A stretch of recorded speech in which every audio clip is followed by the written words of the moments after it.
name is Ricky Lee Magner, and 10 years ago, I was the victim of a sexual assault. Because I chose to defend myself, I was convicted of a battery, and that charge is preventing me from finding meaningful employment so that I can support myself today. The reason why I was charged with a battery was because I was discriminated against due to a crime that I had committed 20 some odd years prior to that incident. And because of those charges 20 some odd years ago, this gentleman was able to do that to me, and then run this smear campaign, and that was it. You know, we're not innocent. We're not innocent until proven guilty in this country anymore. If you don't have the money to defend yourself, I promise you, you are guilty until proven innocent.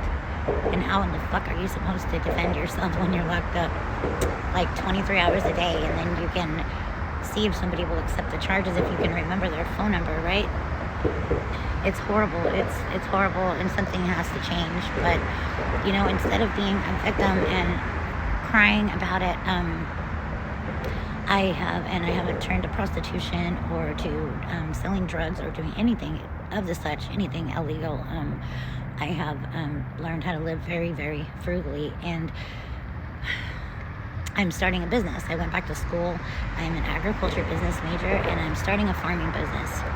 My hope is one day I can work with troubled youth, like I was a troubled youth, you know, because like 20 years ago I deserved to be in prison. I was a really bad kid. I was only 20 years old though.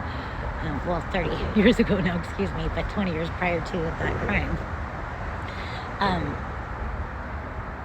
You know, but then I straightened my life out, and I raised my children. I was married and going through a divorce, as a matter of fact. You know, it was just a horrible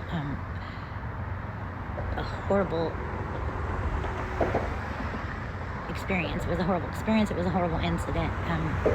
But I think that Florida, Orlando Police Department could have handled it a whole lot better. They could have done a toxicology test on me. They could have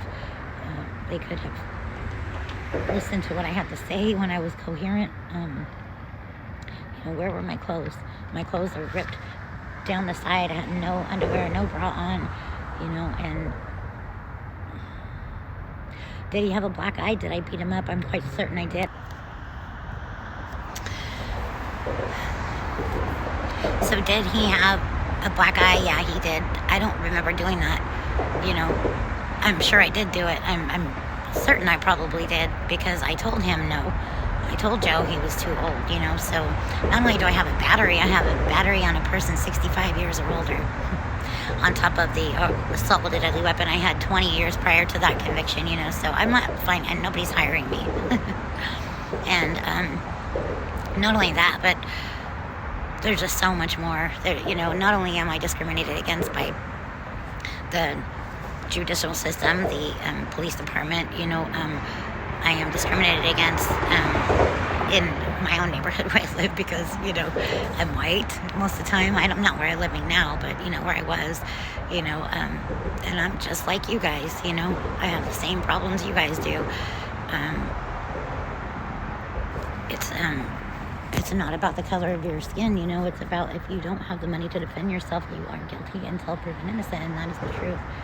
And I was a victim in that crime, and it's wrong, you know. I mean, who am I supposed to call? What am I supposed to do? And on top of that, I am also a domestic abuse survivor now.